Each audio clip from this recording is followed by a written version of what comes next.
ನಮಸ್ತೆ. ನಾನಿವತ್ತು ಬೆಳ್ಳುಳ್ಳಿ ತಂಬುಳಿ ಮಾಡುವ ವಿಧಾನವನ್ನು ತೋರಿಸಿಕೊಡ್ತಾ ಇದ್ದೇನೆ. ನಾನಿಲ್ಲಿ 5 ಬೆಳ್ಳುಳ್ಳಿ ಎಸಳನ್ನು ತೆಗೆದುಕೊಂಡಿದ್ದೇನೆ.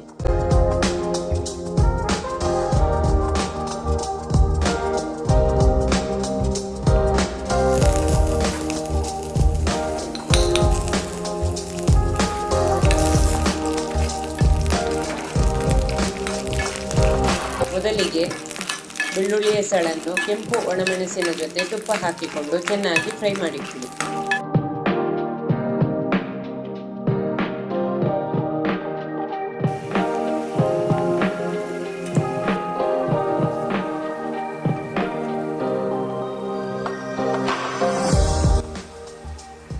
ಲೈಟ್ ಕಂದು ಬಣ್ಣ ಬರುವಾಗ ಗ್ಯಾಸ್ ಆಫ್ ಮಾಡಿಕೊಳ್ಳಿ.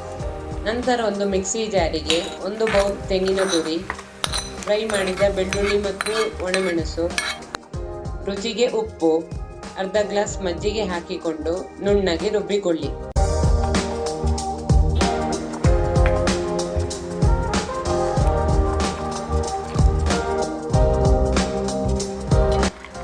ರುಬ್ಬಿದ ಮಿಶ್ರಣಕ್ಕೆ ಉಳಿದ ಮಜ್ಜಿಗೆಯನ್ನು ಬೆರೆಸಿಕೊಳ್ಳಿ.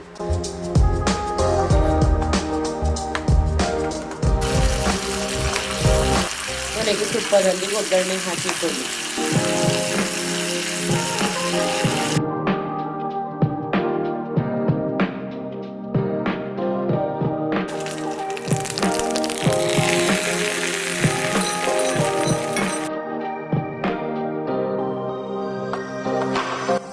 ರುಚಿಯಾದ ಆರೋಗ್ಯಕರವಾದ ಬೆಳ್ಳುಳ್ಳಿ ತಂಬುಳಿ ರೆಡಿ. ಬೆಳ್ಳುಳ್ಳಿಯ ಸೇವನೆಯಿಂದ ಹೃದಯದ ಆರೋಗ್ಯವು ಉತ್ತಮವಾಗಿರುತ್ತದೆ. ಕೂದಲು ಮತ್ತು ಚರ್ಮದ ಆರೋಗ್ಯಕ್ಕೂ ಸಹಕಾರಿಯಾಗಿದೆ. ಇದು ಪಚನ ಕ್ರಿಯೆಯನ್ನು ಸರಿಯಾಗಿ ಇಡುತ್ತದೆ.